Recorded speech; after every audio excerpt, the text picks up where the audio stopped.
I have one for you today. We are going to talk to a special friend. Her name is Lindsey. You probably see her on the screen as we speak. She is somebody that I met through a couple of the Facebook groups that I am in, and I'm so excited for her to chat with you today. She has some unique ways of exercising and has some messages that I thought you all would appreciate hearing. So let me introduce Lindsey. Lindsey Willard is a healthy-ish mom. She's got 3 kids, wife to only one, and a small business owner. She's the co-founder and chief marketing officer of Willard Services. It's a woman-owned company, supports small businesses and women entrepreneurs by increasing sales through digital marketing. So all you small business people in there, you all know who you are. We have talked about this behind the scenes. Lindsey, she's a marathon runner, a sprint triathlete in training, and enjoys roller skating. So all my gems, you know who you are. She typically goes to the skate park for some fun, which I love, love, love. And then every week, Lindsey finds joy through creativity, usually includes baking a tasty treat in the kitchen. She might have some recipes for you. We'll find out. All right, so let's get to it. Lindsey, would you please introduce everybody or introduce yourself to everybody? Absolutely. Bonnie, it is great to be here, and I'm so excited to be speaking with you and your listeners today. Like Bonnie said, I am healthy-ish. I started off this journey several years ago being healthy and definitely being a stickler to my diet and exercise routine. And then a little over 5 years ago, my husband and I adopted 3 kids, and all of that just went out the window, and I had to readapt and relearn what healthy living is like when you have 3 kids. Yeah, they hear me talk about the twins and healthy eating. Living. Yes. It's definitely different when you have kids and when you don't have any kids. Yeah, I used to say that, you know, my Westie was like my kid, and having these 2 guys, no, definitely it's much different. So you and I had talked a little bit about your journey, your health journey, and there are a lot of listeners here who could actually relate to that. Would you mind telling us all about it? Sure, I am happy to share.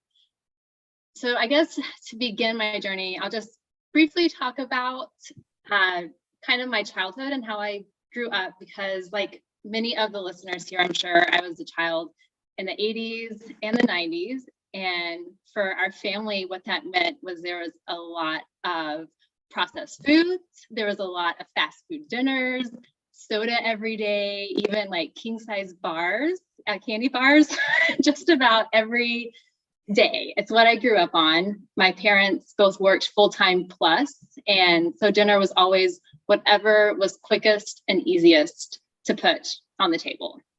And so there wasn't much growing up for me, at least there wasn't much talk or thought about healthy eating, a healthy lifestyle, what nutrition really meant. And in high school, I was obese, and at my biggest, I weighed about 200 pounds. And I definitely wanted to be healthier, but I had no idea how to do that and what it could look like, especially because of the way that I grew up. Yeah. And what changed for me was when I was in college in the early 2000s, a family member had quadruple bypass heart surgery. Thankfully, it was caught before a heart attack or anything happened. But it definitely made me realize, hey, this is in my family history. There's a lot of other diseases in my family history. And a few years after that, I finally decided to get serious about eating healthy. And what really made that change for me was getting married in 2009. And in 2010, I actually had my last soda. So I have not had any soda since 2010, which is wild for me because I used to drink it every day. Yeah. Yeah. Yeah. And so I guess too with that journey, you know, it was mainly for myself because I wanted to be healthier and I needed to find the tools to do that. But it was also after getting married and realizing, you know, now I have, you know, a husband, you know, hopefully we'll have a family at some point in time. And what do I want this life to look like? And who do I want to be? And what really got me going with eating healthier was that shift first, that mindset shift. But then also, I am an extremely ambitious, stubborn person, and I always had it on my bucket list to run a half marathon.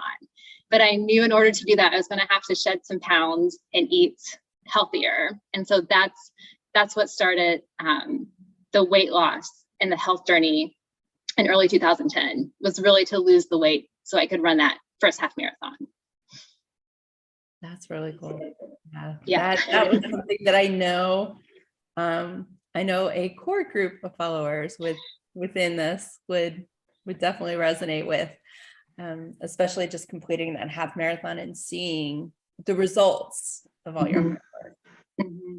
And now I know since then you kind of transitioned into some creative ways of exercising, getting fitness in. Can you share how you've gone about that? What are the ways besides, I know roller skating is one of them. Yes. Yes. So I ran the first half marathon in 2010. I ran a few more. And then in 2016, I ran a marathon. And once I did that, apparently during the race or just after, I suffered herniated disc in my back. And once that happened, I didn't really want to even try to train after that. The doctor, physical therapist said that I might, you know, could run in the future, but I was like, I met my goal. I did my marathon. And then a few months after that is when my husband and I adopted our 3 kids and they were placed with us. And so it took me a while to get back into running. I had tried over the years, and since I had been not just like a 1 or 2 mile a day runner, but like a marathon runner, it was hard to just do really short runs instead of wanting to do these much longer runs to train for a race. So what I ended up doing was starting to do yoga in the mornings is what really helped me strengthen my core, strengthen my back. And that really started consistently during COVID, since I was home anyway.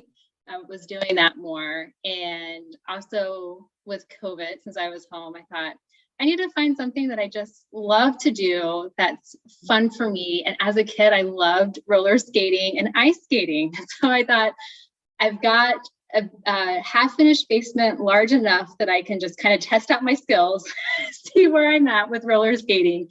And I loved it, absolutely loved roller skating. So I've been doing that now for almost a year, starting with just skating in my basement, which wasn't much of anything, but just to see if I could keep my balance, if I could do any spins any longer, which, man, those took a while to get back.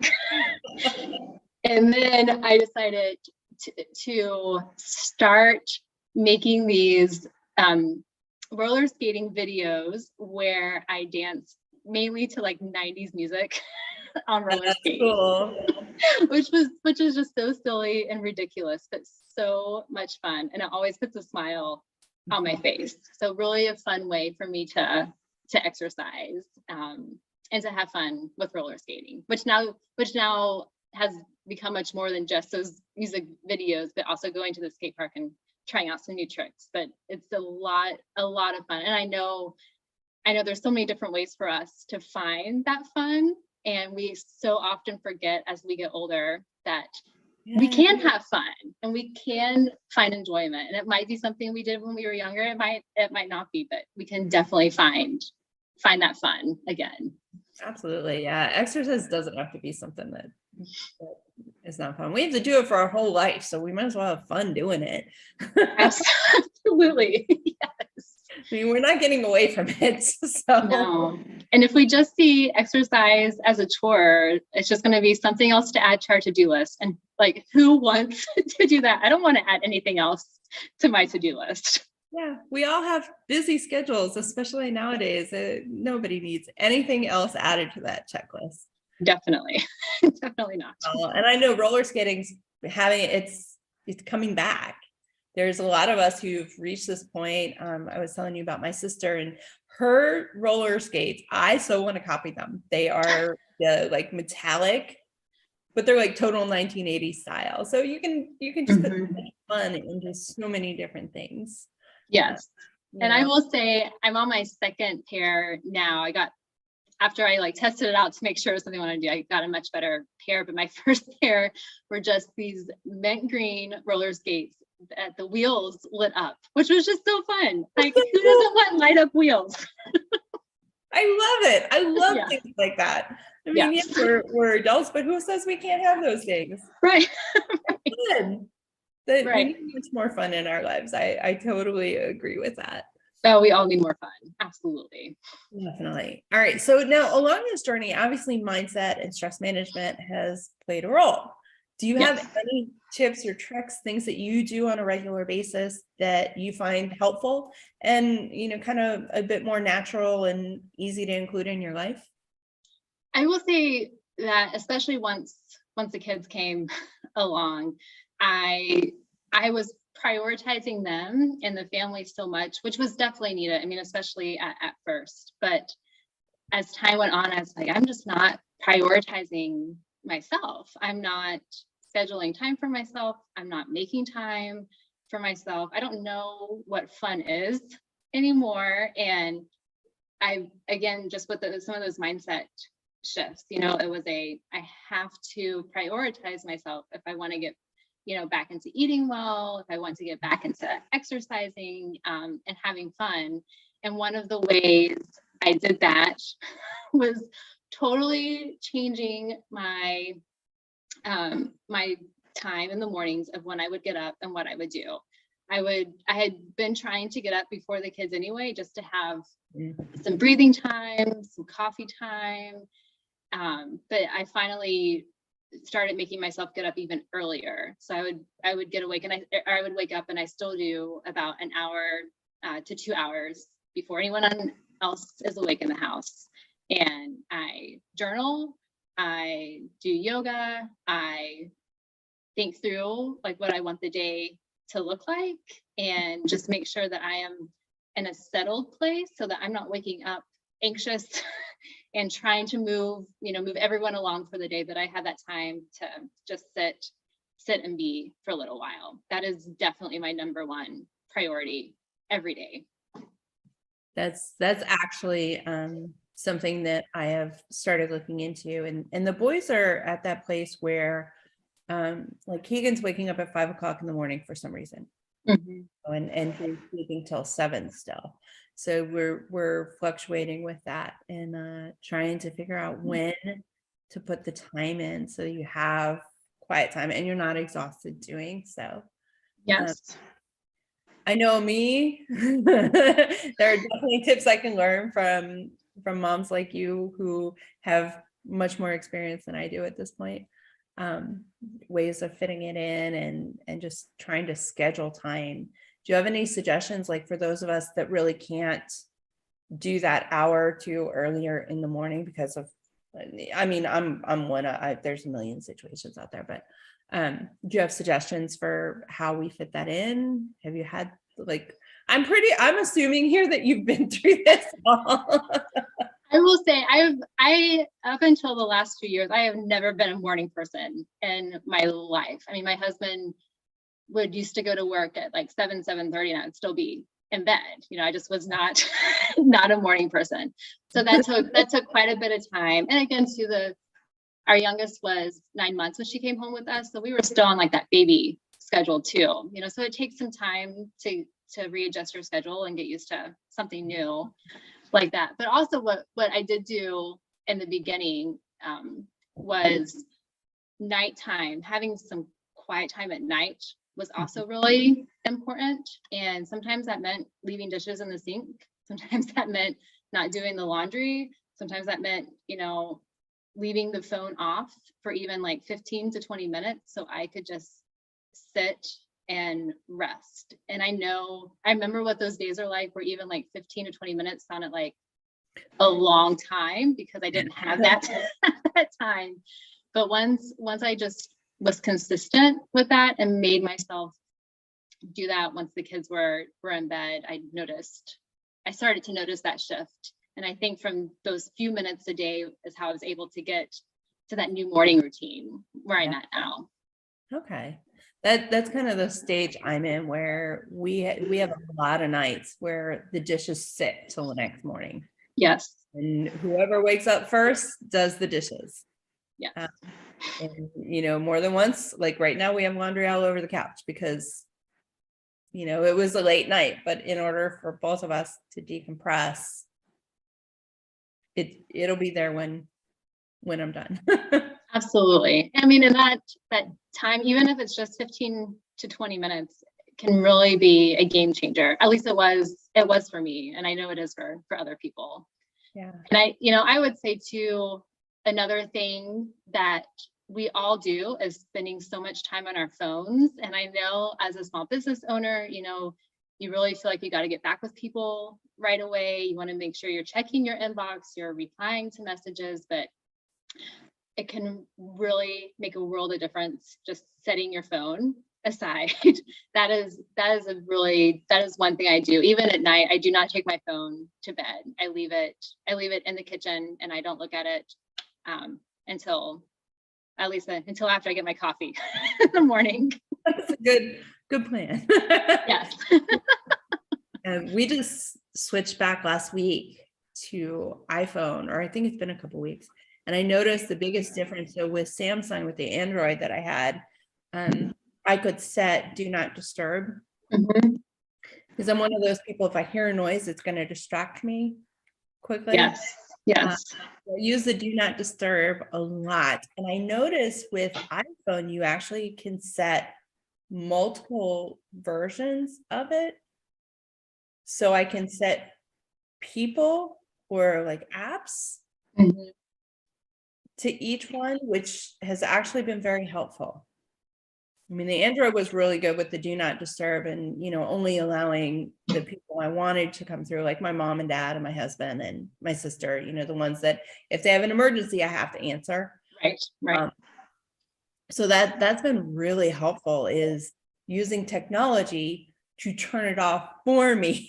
Yes, it is definitely helpful. Any of those, doing the full do not disturb, or just, turning off notifications, or doing the do not disturb on certain apps or people, all of that is really helpful. Yeah, I have all of my social media apps have notifications off. Right now, my messenger on Facebook has a notification on, but that's because of a friend. But normally everything is turned off. Lots of noise. Yes, I'm the exact same way. My notifications are always turned off unless there's something I know that I'm expecting, but otherwise they're off. Yeah, it's a good suggestion to minimize the noise coming into your world, because the more noise coming in, we feel like we have to respond to everything. And in reality, we don't. Like, there's a whole emergency concept. Yes. My husband works in new homes and, or in real estate, and it's actually drilled into them that someone responds, you have to respond right away. So it's I feel like everything's an emergency, and it's not. It's not. No. Management mindset tool, especially with busy activities. Yes. So I have a topic I know we didn't talk about, but I kind of was thinking about it as we were talking today. Okay. Can you talk about treats? So I always talk about moderation, eating in moderation, eating variety, and not torturing yourself, and actually eating your favorite foods, just doing so in a healthier way. And you and I had talked about this a little bit. Would you mind sharing some of your suggestions for doing that? Sure. I am all about eating in moderation. I don't believe anything necessarily needs to be taken out from your diet. I mean, obviously, if you have food issues and allergies, that's a different story. But for me, from those years when I was really being healthy and watching what I was eating, it helped tremendously with getting my body into shape and looking more at nutrition. But nowadays, especially with the kids, I don't want them to think of, a piece of chocolate cake as like evil or bad or something like that. And so what I do is I absolutely love baking. I love cooking too, but baking is really what I love doing. And what I do is I'll still bake cookies. I'll still bake cinnamon rolls. I bake chocolate cake because it's one of my favorites, but I'm always looking for substitutions. So with my cinnamon rolls, I use both all-purpose and wheat flour in them. I don't use any butter in the cinnamon roll recipe. And for the filling, I'll use applesauce instead of butter. And so, I mean, yes, there's still some sugar in there, but there's not nearly as much as there would be otherwise, and not nearly the fat and cholesterol. So it's still a treat. I still don't want to be eating it all the time, but at least at least there are some healthier versions to some of those treats, like with the cinnamon rolls. And even with cookies, I love just doing peanut butter and chocolate chip cookies without flour in it, and that also really helps and adds more protein, by just doing the peanut butter. So always looking for those substitutions, and sometimes it's trial and error, but since I love baking, I'm fine with testing out, what works and what doesn't work. That's awesome. Yeah, I just made I have one of those mini donut waffle thingies. And, it's got donuts all over it. And Drew and Keegan figured out what a donut was. They haven't had an actual donut, or they have, but they were young enough, they don't remember it. And I made them blueberry muffins with a lot of spinach inside of them and just put them in the donut maker. Yep. So now they're having donuts, but they don't realize that they're not really having donuts. They're having a protein-based muffin. I have no idea there's spinach. No idea. It's awesome. It's absolutely fabulous because they've most definitely hit the phase where they don't like to eat their vegetables. There's a lot of adults that I run into that when I talk to them initially, they will literally say, I hate vegetables, so I need to figure out how to hide them. Which is incredible, isn't it? That there's that many adults too that refuse to eat them or have a hard time eating them. Yeah, there are a lot of adults that are like that, which is, I mean, it blows my mind, but I mean, it's good to know you can put it in a bunch of different things. And I'm a cook, I'm not a baker, so I love learning things like that from people like yourself that do like to bake.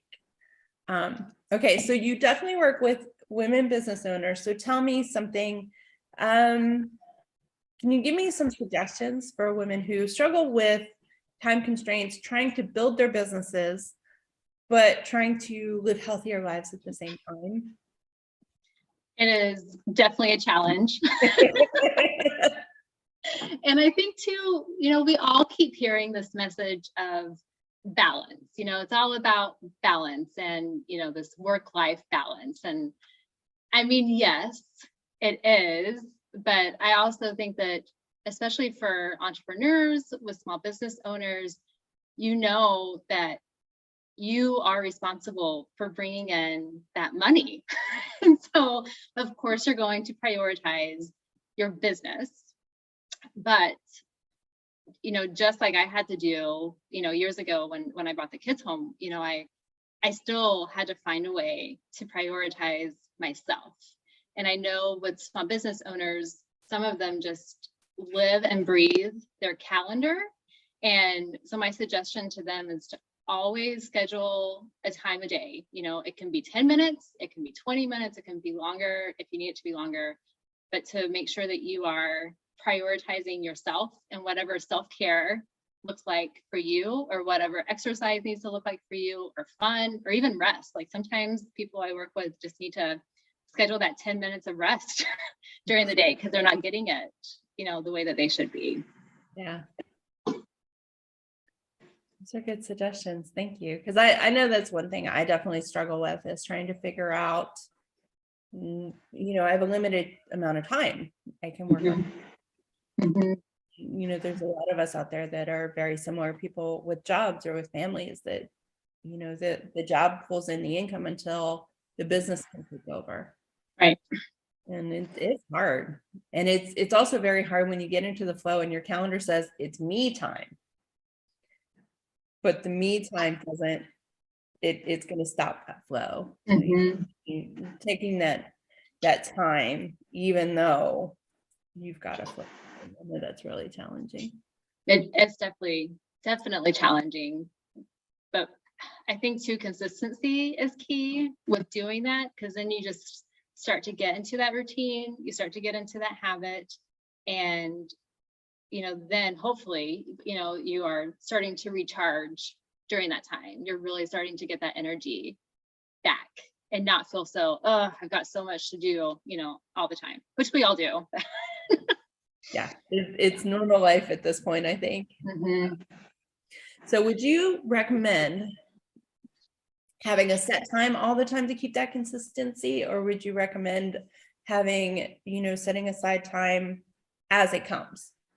It depends on what works best for you.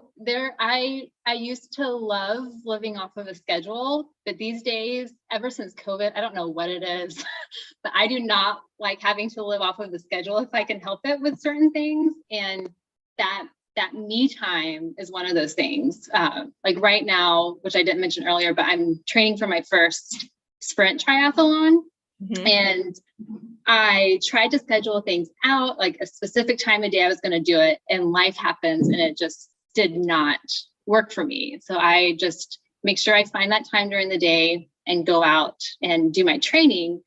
And I find other people that works for them where they know they need to have that time. So it may not be, right at noon every day, but it might be, I'm going to make sure I get this time in the morning, or make sure I get this time in the afternoon, just to be sure you don't miss it, once bedtime comes around. Yeah, that's definitely the challenge, is getting it, because by the time the end of the day hits, I don't think any of us are wanting to. No. And I think too, we get in this mindset of it's all or nothing. Like if I can't do, this whole thing that I want to do, I'm not going to do any part of it.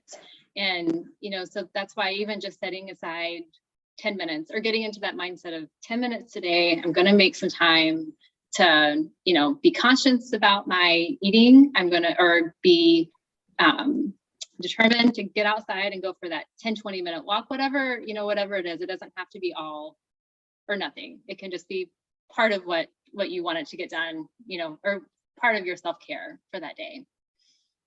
I like that thought. Yeah, that's definitely something that a lot of us struggle with. So it's nice to hear suggestions from people.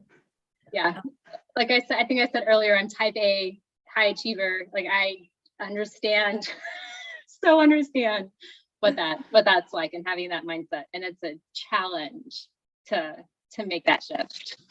Yeah, and I'm on the opposite spectrum. I am like, it drives my sister and my husband crazy, but I'm the one that packs as we're walking out the door. I mean, granted, with the boys, it's a little bit different now. But if it's just me, it's, I pack as I'm walking out the door. My days are never scheduled. Schedules drive me crazy. They've always driven me absolutely batty. I do much better when things are more of just, I don't want to make it sound too casual, but more of just, here's what I have to do today. It will happen some way or some form. But then, there's a lot of people out there who are not like that. We're all different. So it's kind of nice to hear from a type A personality. Sometimes it's best to just say, hey, we're going to do this today. And however it works out, it works out. Yes. Yeah. It's, again, that's been a huge learning curve for me over the years, but COVID changed so many things for me. And that's been one of those things, which could actually be for the better, that I'm starting to get more into that mindset. Yeah. Some people find it's less stressful. Some of us find it's more stressful, but so it kind of combats your stress management. But Yes. Well, I am so glad you came on. Thank you so much for sharing your story and your suggestions. Did you have anything else you wanted to share with us? It's been great to talk with you, Bonnie. And I know too, a lot of your listeners are probably wondering how on earth they can fit in time to do all of this. But, again, it doesn't have to be all or nothing, because if I had stuck with that mindset, there's no way that I would be training for my first sprint triathlon right now, or that I would be eating the way I am now, because getting into that mindset really just, at least for me, really shut me down for a long time, until I realized it doesn't have to be everything. I can just do part of this. Yes. Yeah, that's a good mentality to have. It's one of the challenges that I find a lot of us, especially women, that's probably one of the number two mindsets I hear, or the comments I hear when I first start working with people, is the all or nothing, and nothing has to be all or nothing. Right. Definitely. Nothing. Well, you shared some links with me. I'm going to put them in the comments and the description, so anybody wants to follow her roller skating journey, her videos down below. And if you want to connect with her either as an inquiry or to work with her in any way, shape, or form, find out a little bit more about her, Lindsey's links will be down in the description below. Thank you so much again for joining us. And you guys have questions or comments, put them in, and one of us will pop in and answer you. Thank you again for joining us, Lindsey. I will chat with you all later. Bye. Oh, wait. We're going to cut that part off. Stop recording. There we go.